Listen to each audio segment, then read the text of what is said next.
benefits of our products. This year, we're super excited to be the sponsor for the Precision Cup. It starts tomorrow at 2:30. Buses will be leaving here around 2. I know it's going to be hot, but Lindsay has secured us air-conditioned buses, so we'll be able to get those to the track and back, right? In addition to that, if you register on the app, you have to register to get assigned a seating for the driving performance. Please be sure you do that before you go out. It helps us with traffic flow. It reduces wait times. Finally, if you complete the event, we're going to give away a set of tires. So please come out and register. Last but not least, if you have not attended a driving event and you don't know what that experience is like, I would just like to share a brief 1-minute video with you guys. Take a look at the video, so please watch.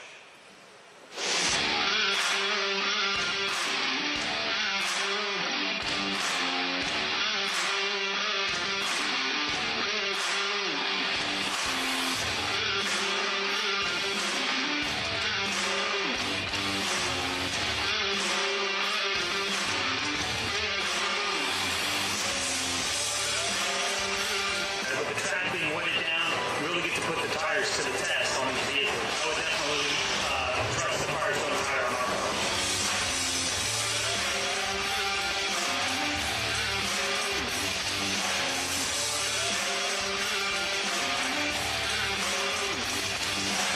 I noticed that the Pursuit Renegade marked car seemed to hold the road better. It didn't feel like it slid. It felt like it was steadier and had better grip. If they can keep them on the road because they have a good tire, then that's important.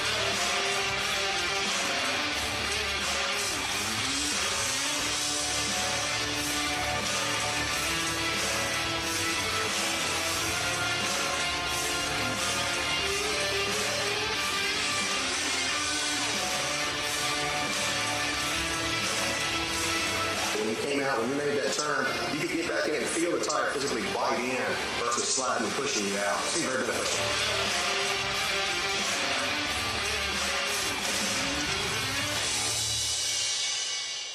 What do you think?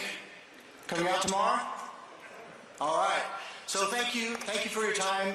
Thank you for your business, but more importantly, thank you for all that you guys do for our communities. We really recognize that. We feel like we have a safe product for you guys to run your vehicles. Last but not least, please come by our Bridgestone booth. It's number 719. Our sales team is here. They're here to answer your questions. Come by, just say hello. Thank you for your time.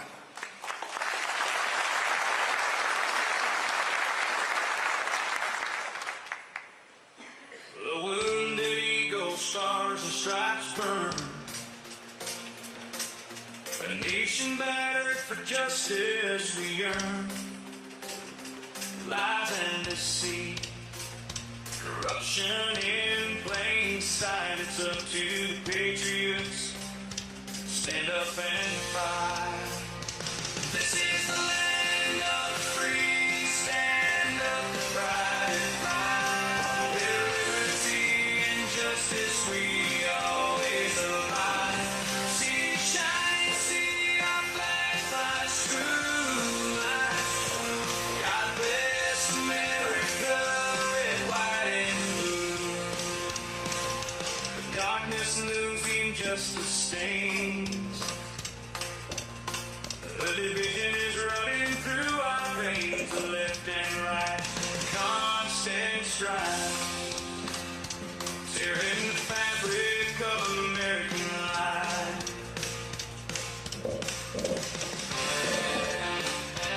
This is the land of the free. Stand up and fight. With liberty and justice we'll always abide. See you shine, see our flag flies true. God bless America, the red, white, and blue. Wounded eagle, stars and stripes burn. Our nation is battered, justice we earn. Lies and deceit, corruption in plain sight. It's up to us. Stand up and fight. This is the land of the free, so stand up and fight. With liberty and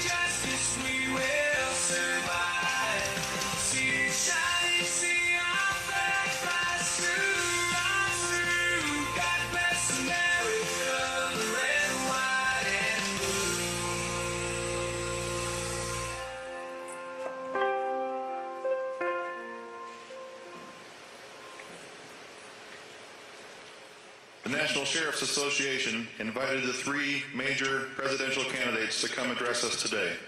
Robert F. Kennedy, Jr. accepted our invitation to join NSA President Greg Champagne for a conversation about some of the issues facing the country and law. Ladies and gentlemen, Greg Champagne, and joining him, Robert F. Kennedy, Jr.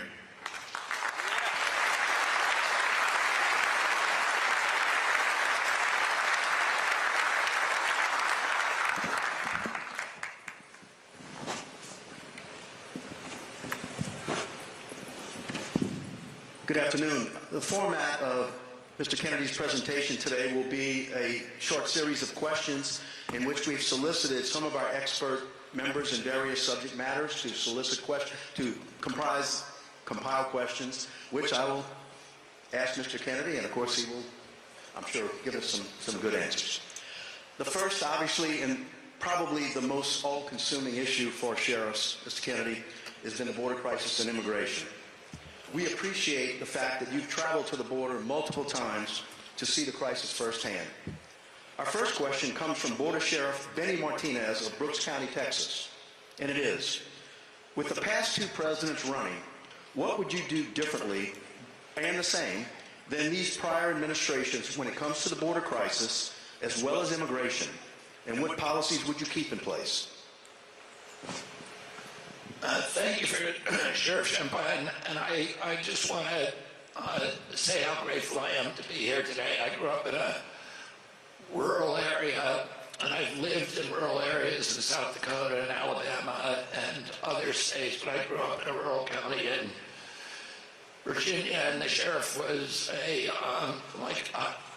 an iconic, almost heroic figure in all of those counties. I just learned, actually, that a friend of mine who was the sheriff of Lowndes County, where I lived for almost a year, just died in the line of duty. I learned that from Sheriff Champagne. I knew him very, very well. So I want to thank all of you for your service. You are the visible presence of government to most of the people in large parts of America, and so many people look up to you as role models and as foundation stones to the community. So I want to thank you for your service to our country and to Americans. The border, I've been to the border on several occasions, different parts of the border. The first time I went down to Yuma, Arizona, I saw something that really astonished me. I arrived at 2 o'clock in the morning. I watched 300 people come through a gap in the wall between 2 and 4 a.m. They were being transported in giant white buses that were owned by the Sinaloa drug cartel. And they were coming, there were 55 people in each bus. The first 2 buses that came across were 110 young men from West Africa, all military age. And I didn't get a chance to talk to them because when I got there, they were already in the process of being processed by the Border Patrol. The second 2 buses that came across were mainly people from Asia. The entire evening, I only saw 2 people from Latin America, 1 family from Colombia, and 1 from Peru. And they were the only ones with asylum claims. Everybody else, I interviewed them all, they were here to get jobs. They came across with total confidence, knowing exactly what was going to happen to them with their cell phones. They had purchased, I guess you'd call it tickets, but they were responding to ads that the Mexican drug cartels are running on YouTube and on TikTok all over the world. They were coming from everywhere saying, for $10,000, we will get you into the United States. And they tell them every step of the way what's going to happen to them. I spent a lot of time with the Border Patrol, Chris Clem, who is the former chief of the Border Patrol is working with me very closely on my campaign, and I met him on that trip and became very close friends with him. I met with many, many dozens of Border Patrolmen. I met with sheriffs and law enforcement on both sides of the border, and of course local ranchers and the people in Yuma whose lives are being destroyed. The Border Patrol had, I was told, 9 suicides in the previous year because they're not allowed to do their job. Instead of defending our country against this invasion, they're being asked to. The only thing they do is they process people at the border, meaning they look at see if they have a criminal record. If they don't have a criminal record, they transport them. They're like Uber drivers to the Yuma airport, and they're put on airplanes at any destination they want in the United States. If they don't have the money, and many of them don't because they've been robbed by the drug cartel, the Peruvian family had their entire life savings stolen from them right before they came across the border. So if they don't have the money, the Border Patrol pays for their airline ticket and then gets reimbursement from FEMA. It's the craziest thing that I've ever seen. And then, of course, you know, the gap in the fence where they're coming through, there was construction material piled maybe 15 feet high to complete that gap. And that had been purchased during the Trump administration, and the day that the Biden administration came in, they abandoned the project, and all of that material is just sitting there rotting, hundreds of millions of dollars worth of material. And it's, you know, it's criminal what's happening. We've had, even during the Trump administration, it was 1.3 million people who came across, but during the Biden administration, there's 7 million people who walked across, and then there's probably another 2 million gotaways who are the bad guys who are coming in with drugs and, you know, sex trafficking, child trafficking, criminals, terrorists, who knows, they're coming from all over the place. And it's just, you know, it's unsustainable. I spent a couple of days in Yuma just talking to people about the impact on the local community. And I visited a hospital, the community hospital, a very beautiful hospital in Yuma. They have a maternity ward with 23 beds in it. And the head of the hospital told me that in the previous year, they've had to repeatedly turn local women away who are getting birth, inducements, birth, their end of pregnancy. They had to turn them away when they had scheduled to have births because the hospital was filled with undocumented people who were occupying those beds. And the hospital had paid out, I believe it was $9 million the previous year of unreimbursed expenses to take care of illegal migrants. So that was just a hit that the local community has to absorb. They get no help from the federal government. I visited a rape center that specializes in children who've been raped coming across. The whole rape center is designed, multiple beds, multiple rooms for young children. I saw across the border a tree that the Border Patrol calls the rape tree, where the cartels extract the final payment from women and children. And it's just horrific. And, you know, this is what's happening in a border town. The people of Yuma it was heartbreaking to see how kind they were, with a good face of our country they're putting forward to take care of all these people who are coming across. And knowing that they're getting no help from the federal government for a problem that the federal government caused them. And they're rising to the occasion. But every city in our country is now a border town. You know, in New York, there's 110,000 illegal migrants. They're crushing the social status. If they're given an asylum date when they come across, it's one of the things the Border Patrol gives an asylum date 7 years in the future. And they're told to show up to the court, that's the only thing you have to do. So they legally can't work. And they're ending up in our cities on the streets. They're taken advantage of by predatory employers who are paying their construction sites in New York, and this is well documented, that are paying them $6, $10, $12 an hour, and those enterprises are bidding against union shops that would be paying $35 to $50 an hour. So those union shops are not getting the jobs, and everybody gets hurt. On Randall's Island, which was where the playing fields are in New York, these are all the baseball fields, the football fields, soccer fields for the schools. That's where they're putting the encampments now. So the students, we had so many students in New York City who were scholarship track students who were not allowed to play sports during the lockdowns of COVID. And now they can't get on their field. Their whole lives were disrupted. And now they can't get on the fields because there are these encampments on the field.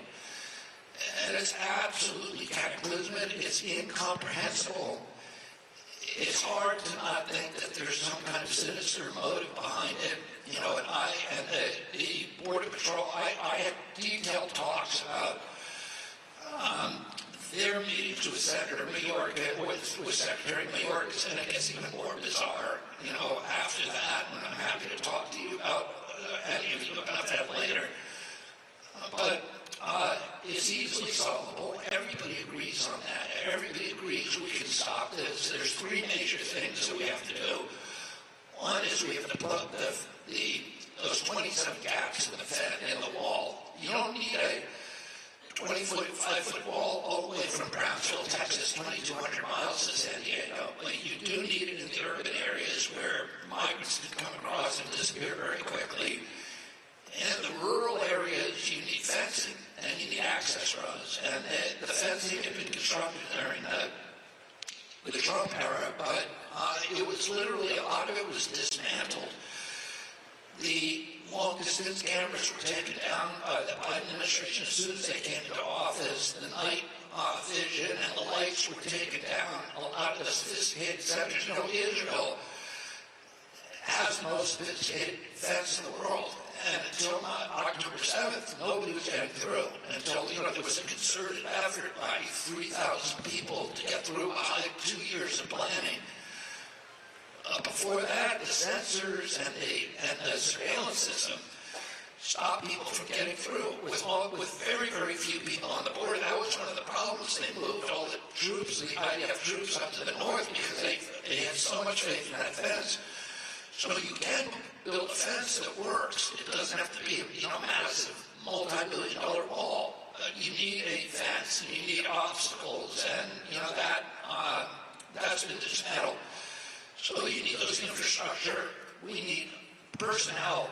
About 2,600 new Border Patrol because there's been so much attrition, and we have to remoralize the Border Patrol and make them, you know, they were demonized and vilified by the papers, by the American public, and they're utterly defeated. These are the most patriotic, hard-working, devoted Americans, and what was done to them over the past 3 years has been heartbreaking. And as I said, there's a depression rate, a suicide rate with them, and we need to put at least 300 asylum court judges there so those cases can be adjudicated immediately with the same day as the people arrive. And finally, we need policy changes. One is, most importantly, we revivify the Migrant Protection Act, which is the act that requires asylum seekers who arrive from other countries into Mexico to remain in Mexico until their case has been adjudicated. And secondly, the catch and release program that was the Biden administration program needs to be changed to catch and return. If I get elected president, I'm going to seal the border and make it impervious. You cannot have a nation, no nation can survive with an open border. I strongly believe that we should have a humane immigration policy that reflects the compassion of our country and the high values of our country and the fact that we're all immigrants. There has to be legal immigration. We need wide gates. We need to give easier path to citizenship, quicker path to citizenship. 10 million businesses in this country that need workers right now, foreign workers. We need foreign workers to come in because our birth rate has dropped, and if we're going to keep Social Security solvent, we do need workers, but we can't be bringing in people illegally. And, my father was very close to Cesar Chavez, and during his lifetime, and after my dad died in 1968, I worked with Cesar Chavez for almost 2 decades. Mainly, I was working with him on pesticide issues, which disproportionately harm Hispanic farm workers. But he had 2 big issues the last 2 decades of his life, and one is reducing the impact of pesticides on farm workers. The other issue was sealing the border, because he understood that an open border was impacting his capacity to get living wages and decent conditions for his own workers. And so, anybody who's arguing that this is a humanitarian impulse has not been down there and has no clue about what the situation is. This is not there's nothing humanitarian about what's happening there. The immigrants who are being sucked into this process with these promises, $10,000, we're going to get you across. They then get raped, they get robbed, they get exploited, they get extorted, and they get abused by the cartels on their way over, and then they come up here, and there's really no future for them because legally they're not allowed to work. So I think it's the obligation of any president to control the border, to seal it, and have an immigration policy that actually functions to help our country. Thank you. Thank you.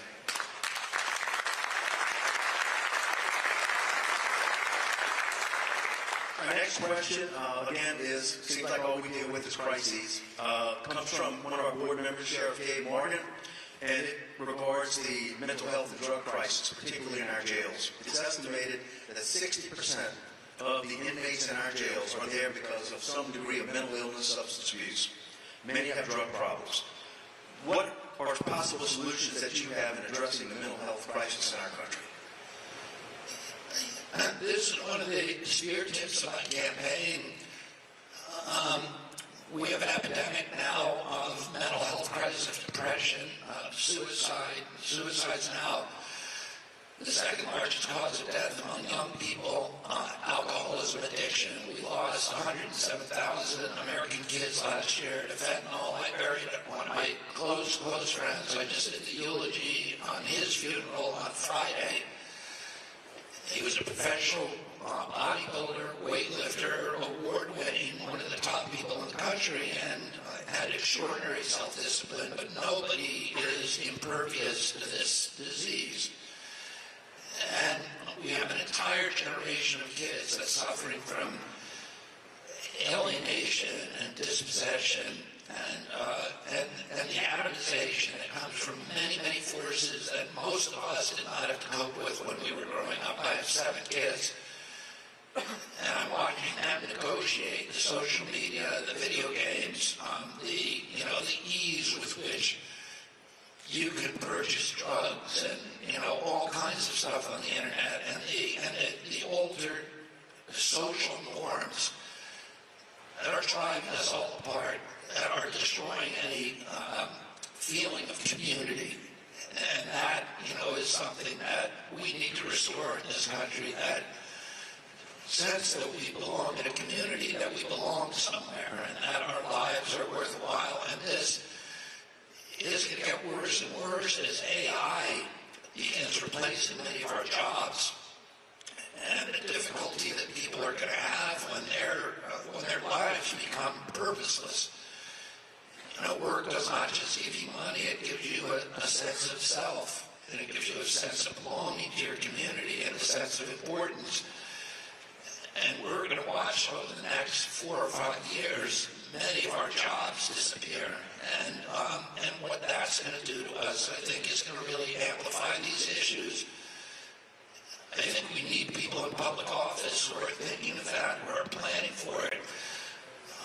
One of the things that I'm going to do, which is kind of going to be my moonshot program. My uncle has a moonshot program and the Peace Corps program. My program is going to be to put healing farms in rural areas all over the country. Right now, we have, marijuana is legal in many states, effectively legal in most states, but it's not federally legal. It's still Schedule I federally, which means the federal government can't tax it, so it's being sold all over the place. But there's all kinds of problems because the people who sell cannabis can't claim tax on it, and they can't bank their money, and that's causing another problem. But we're missing out on a lot of tax revenue. I'm going to deschedule it from Schedule I federally so that we can start collecting taxes on it. That'll give us $8.5 billion in revenue. And I'm going to devote that money to treating addiction, loneliness, mental illness in our country. And the premier program is to create these healing farms in rural areas. Right now, the biggest industry in rural areas in our country is prisons. And I'm going to give those prisons a competition, which is these healing farms where people can go and where they'll grow their own food, organic food, and good high-quality food. And part of the mental illness problem is also associated with processed foods. That's very well documented. And where there's not going to be any screens, there's not going to be any TVs or computer screens or cell phones, and people will basically get reparented, be forced to talk to each other and react to each other. And this will be available for free, paid for by the marijuana tax, and it will be available to people who are on illegal drugs, but also on SSRIs and benzos and Adderall and want to get off of it. The model for this program is a program they have in Italy called San Padrinanos. I had a family member who went there and who had a life that's transformed. There's 2,000 kids on that farm. They have a 10,000-acre vineyard. They have dog kennels to teach people that. They teach the trades. They have a bakery. They have a wallpaper factory. They have an apparel factory. They have a furniture factory. And people learn skills, and when they leave, they leave. One of the things that I was talking with the chief about before is that we no longer have shop. We no longer teach the trades in high school. When I was a kid, there was shop. Every school that I went to, there was shop classes where you could learn the trades. You could learn carpentry, electrician. Today, they don't teach that anymore. The federal government will pay for you to go to college. Will give you a loan to go to a four-year college, but not to a trade school. And I'm going to change that because the trade schools are what we really need to begin training our kids in. The AI is going to take all of our jobs, but the last job it's going to take, Elon Musk said first, it's going to take our job, then it's going to kill us. The jobs we originally thought it was going to go after blue-collar jobs. Drivers, which are going to get hurt. About 40% of the jobs in this country involve driving. But now we've realized that it's actually going after white-collar jobs. It's going after creative jobs. It's going after artists. It's going after accountants. It's going after many kinds of attorneys. My wife is an actress, and she just got off a strike. And the main issue in that strike is the use of images by AI to de-employ actors. So all of those jobs are targeted. The one job, the last job that people are going to lose are the trades. If you get a toilet that overflows in the middle of the night, you're still going to need a plumber to climb up your staircase. You're going to need electricians to crawl in your crawl space. You're going to need HVAC engineers. These are the last jobs that are secure. And those are the jobs that will teach people on these healing farms. And when you leave, you'll be reparented. You'll learn to do basic skills like be reliable, show up on time, talk to people, be honest, be responsible, be respectful of authority, and you'll be ready to participate in society and community again. There are already dozens of communities in this country, and I just made a film about them, that are already based upon the San Patrignano model, are doing in Salt Lake City. There's one called The Other Side that is downtown. It has 5 city blocks, and it has 300 convicts and drug addicts who live there, and they now have an employer list of the biggest corporation. They run the biggest storage unit company in the state of Utah, the biggest trucking company in Utah. They have a second-hand store that's the size of Walmart that they run, and construction firm that they run, and they teach skills to the people who live there. They are self-sufficient, and the people who come out of there come out new human beings, oriented towards community, responsible, and there's a battle for employers all over the state to employ them.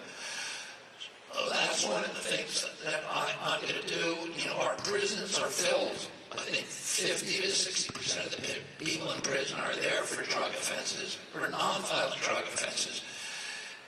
And those people should not be subject to punishment. They should be subject to treatment. And people who commit violent crimes should be in jail, and they should be in jail for all the reasons that we want. But we're writing off a lot of human capital in this country by treating drug addicts as criminals. And we ought to give them the opportunity for rehabilitation, and that is going to be one of the spear tips of what I try to do. Thank you. You touched on the Hamas October 7th attack. Several of our board of directors had the opportunity to travel to Israel and witness firsthand the devastation from those attacks. We're obviously feeling consequences of that in the form of violent protest and security fears, who's coming across the border. We'd like your thoughts on, if you were president tomorrow, what course of action and consideration of foreign policy dealings with Israel and the war with Hamas and what appears to be a looming war with Hezbollah, what action would you take, and what are your thoughts on? I'm against wars. Not only I don't think that any of them, I think in the last 100 years, probably only one of the wars that we fought was a moral war, which was World War II. The other wars were all wars of choice. And I believe the Ukraine war is a war of choice that I'm going to settle immediately. If the war in Israel is different. It's a defensive war, just like World War II was. We were attacked in World War II. An implacable enemy that was sworn to our destruction, and that is what Hamas is. Hamas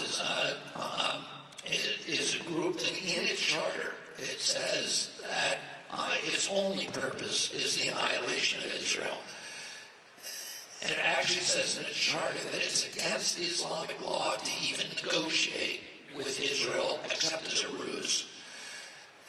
And Hamas, Israel today is in a 5-front war with Iran and Hezbollah, Hamas in Gaza, the Houthis in Yemen, Islamic Jihad, and other groups in Syria and Iraq are all at war, are all acting as proxies for Iran, which is pledged to annihilate Israel, to establish an Islamic caliphate, and to dominate the Mideast. I'm very pro-Palestinian. My father was killed in part by a Palestinian who was part of the ambush who killed him and who pled guilty to my father's murder. My brother was hijacked by Palestinians in 1973. And his plane was flown into Yemen, and then he was held by people who were demanding the release of the man who pled guilty to my father's murder. And ultimately, the jet, the 747, was blown up in the desert. Ultimately, my brother was released. But I've spent a lot of years advocating for the past 5 or 6 years for Sirhan's release. I've been to visit him in prison for other reasons that we don't need to go into here, because I believe that his continued confinement is unjust. So I follow justice, and I look at what's happened. I'm pro-Palestinian. The worst thing that's happened to the Palestinians is Hamas. I'll tell you this. The Palestinians, people in the West Bank and Gaza, have gotten more international aid than any group in the history of the world. So after World War II, we built 17 decimated nations in Europe with the Marshall Plan, beginning in 1948. And we rebuilt Europe. The average donation per capita was $626 in 2023 per person in those nations. In the past 20 years, we've given Palestinians $8,600 per capita. So 16 times what we gave to rebuild Europe. The Palestinians today are worse off than we found them. There's a 47% unemployment rate. Why is that? It's because Hamas has used that money, number one, to enrich its leadership. The leader of Hamas is Al-Haniyah, has a net worth of $4 billion. The top three officials at Hamas have a collective net worth of $11 billion. So they've just stolen the money. And the money that they didn't steal, they've used to create a war machine. They built 300 miles of tunnels. They have an entire underground city where there's arms depositories, armories, command centers, and smuggling operations to bring weapons in. They have destroyed the water system. Gaza should be one of the most affluent places in the Mideast. It has miles of white sand beaches. It has a port on the creek just north of the Suez Canal at the confluence of all these trade routes. When Israel left in 2005, it said, we will rebuild that port and make it the Singapore of the West. And Hamas said, no, we don't want you money. Israel had 4,000 greenhouses, state-of-the-art greenhouses that had made Gaza food self-sufficient and a giant food exporter. 28% of the Israel's food came out of Gaza. So, Gaza is an oasis, has abundant fresh water, really rich soils, and it should be very wealthy and great ports, etc. But Hamas went in and destroyed all the greenhouses because they were Jew greenhouses. They said they refused the money to build the port. And they began arming their population. They raised the children from when they're born to kill Jews. And you saw the brutality that occurred on October 7th. Well, nobody's seen brutality like that. If you were imprisoned and tortured and brutalized for 10 years, you still couldn't do that.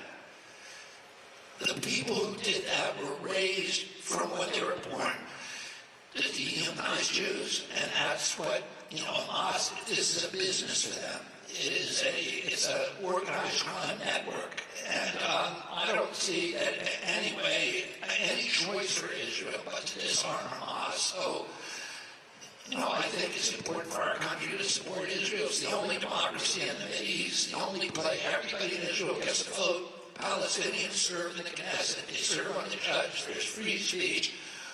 Women are free, gays are free. It's the only place in the Mideast. I'll say one last thing. There's 27 states in the Mideast. All of them have official religions and apartheid-like rules, except for one, Israel. Israel is the only state in the Mideast that does not have an official religion. The rest of them do. There's 82 states in the world with official religions. Christian states, Buddhist states, Catholic, Anglican, Hindu states. The Jews have one state, but there's no official religion. Everybody can practice any religion they want. There's 20% of the population is Palestinians. They have every right, the Jews do. So anyway, a lot of the stuff you hear is propaganda. It's important, I think, for all of us to support Israel. Well, thank you very much. Unfortunately, our time clock is around. If you want to take a minute just to close out, we appreciate you coming today, and thank you. And if you want to have a minute. I'm sorry. I want to thank you for your service to our country. My father was the chief law enforcement agent officer in the country. He was the Attorney General of the United States of America when he ran in 1968. He got support from the police. He got support from White. He would go to Watts and say law and order is important. And he believed that, and that's one of the reasons he was able to unite people in this country, is because he believed that for every community, law and order begins, stability, prosperity, community begins with laws that are enforced, that people can rely on, and that are enforced, of course, compassionately. But we need law enforcement, and what you do is the foundation stone of American community. It's the foundation stone of our country. It's the beginning of local democracy, and everything we do, everything that we're successful, begins at your level of democracy. So I'm grateful to you, and thank you for having me here today. Thank you for taking the time to come see us today.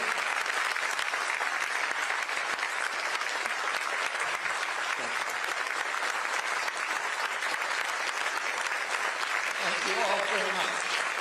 We want to wish you the best of luck in the campaign, and here's a token of our appreciation from the National Sheriff's Association. Badge. Fantastic. And please tell, hopefully so. And please tell your wife that Curb Your Enthusiasm is my favorite show of all time. She actually sent a message to all you guys. Should I go ahead? You know, my wife is. Cheryl Hines on Curb Your Enthusiasm.